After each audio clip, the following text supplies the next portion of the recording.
கடந்த சில மாதங்களாகவே நகைக்கடை பக்கமே நடமாடாத மக்கள் தற்போது நகைக்கடைகளுக்கு படையெடுக்க தொடங்கியுள்ளனர். 60 நாட்களுக்கு பிறகு தங்கச்சந்தையில் ஏற்பட்டுள்ள இந்த திடீர் மாற்றத்திற்கான காரணம் என்ன? ஆகஸ்ட் மாதத்தில் தங்கச்சந்தையின் போக்கு எப்படி இருக்கும்? முதலீட்டாளர்களும் நகை வாங்க திட்டமிடுபவர்களும் என்ன செய்ய வேண்டும்? விரிவாக பார்ப்போம்.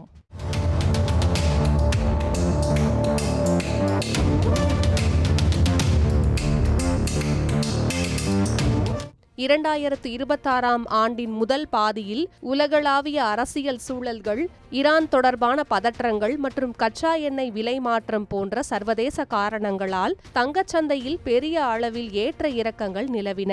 இதனிடையே வட இந்தியாவில் வழக்கமாக பின்பற்றப்படும் ஆதிக் மாஸ் என்ற காலகட்டம் வந்தது. இந்த 30 நாட்களில் மக்கள் தங்கம் போன்ற ஆடம்பர பொருட்களை வாங்குவதை தவிர்ப்பது வழக்கம். இதனால் நகை தயாரிப்பு மற்றும் விற்பனை ஆகிய இரண்டுமே தற்காலிகமாக முடங்கியிருந்தன.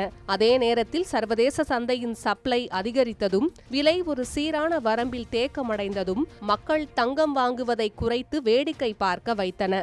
ஆனால் ஆதிக் மாஸ் நிறைவடைந்த நிலையிலும் கடந்த சில வாரங்களாக தங்கத்தின் விலை பெரிய அளவில் உயராமல் ஒரு குறிப்பிட்ட வரம்புக்குள்ளேயே கட்டுப்பட்டு இருந்ததாலும் மக்கள் மீண்டும் நகைக்கடைகளை நோக்கி வர தொடங்கியிருக்கின்றனர். கடந்த 45 நாட்களில் நகைக்கடைகளின் வர்த்தகம் மெல்ல மெல்ல மீண்டு வருவதாக வர்த்தக அமைப்புகளும் தெரிவித்திருக்கின்றன. விலை மேலும் உயருவதற்கு முன் தங்களுக்கு தேவையான நகைகளை வாங்கிவிட வேண்டும் என்ற எண்ணமே இந்த திடீர் கூட்டத்திற்கு காரணமாக சொல்லப்படுகிறது.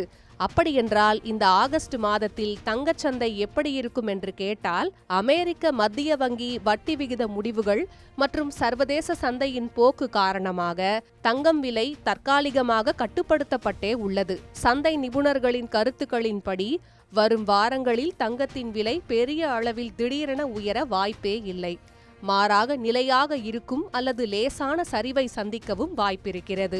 ஈரான் போர் மற்றும் சர்வதேச பொருளாதார சூழல்கள் முழுமையாக முடிவுக்கு வரும் வரை சந்தையில் ஒரு நிலையான பாதை தீர்மானிக்கப்படாது என்பதே வல்லுநர்களின் கணிப்பாக உள்ளது.